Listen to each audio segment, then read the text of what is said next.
Hi, I'm Jay Marks with the Oklahoman and NewsOK.com, and I'm here today with Oklahoma City businessmen Bob Hammock and Ron Mercer, who've come up with an interesting plan to save the Postal Service by making it a hub for compressed natural gas use in the United States.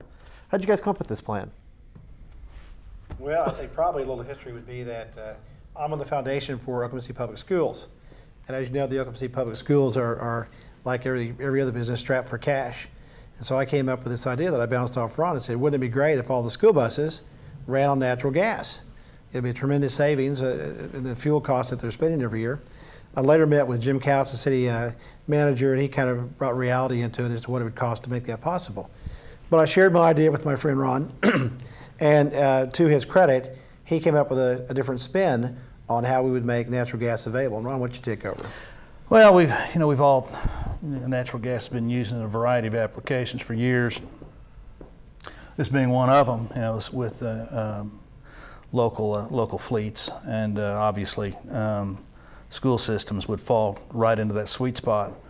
But what kind of took that thought and developed it further into something that was a little different than what's been out there is that all of the information that's out there for public consumption has generally been gas is good, gas is plentiful, gas is American, gas is clean, this is all the stuff, but no one really offered a solution. And I was talking, actually I give credit to my cousin Jan for this, who is in Kansas City, and she was saying, I'm sold, I'm sold on natural gas. She said, you tell me two things. One is where do I buy a car?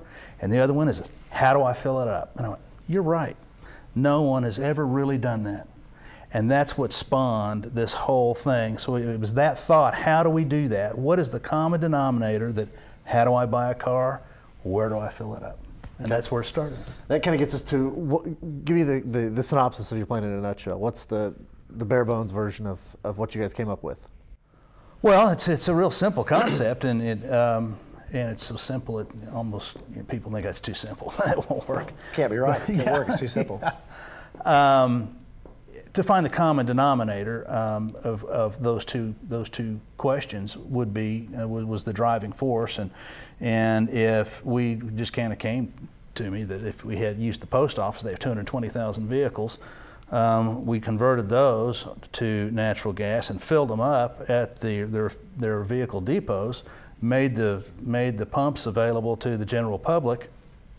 There you have it.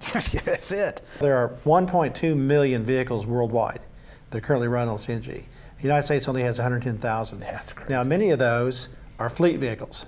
I was in Boston not long ago, and the the bus that would take you from the parking lot to a rental car place to the airport was all of them running on CNG. So people that operate large fleets have realized that to be able to pay half price, or in some cases 75% off. Now, we all know the financial problems that have been plaguing the Postal Service. Your plan doesn't involve them spending any more money.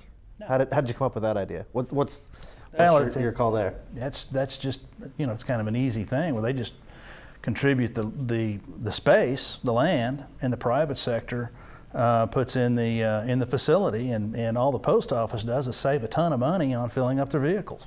That's it. Well, surprisingly, not every post office owns the land. Sometimes they rent the land, lease the land. But the fact is that an RFP, and Ron is a former city council person in Edmond, and I've got a lot of experience with RFPs. We know that you issue an RFP and people will bid on the right to come and put in this station. So the post office really would have no financial investment up front whatsoever, nothing. Now, once you came up with this plan, what made you guys decide that YouTube was the right outlet to share it with the world? Well, that's really Ron's fault. He didn't have any money. If he had a lot of money, we'd have bought major ad time.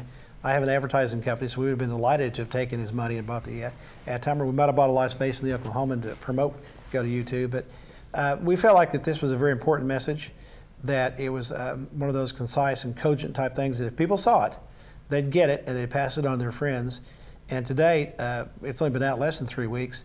We have almost 6,000 views. Very good. I appreciate your time, gentlemen. That's what I needed to know. You bet. Glad to be here. Easy. Pump Fiction, YouTube. I like that. Go to Pump Fiction on YouTube.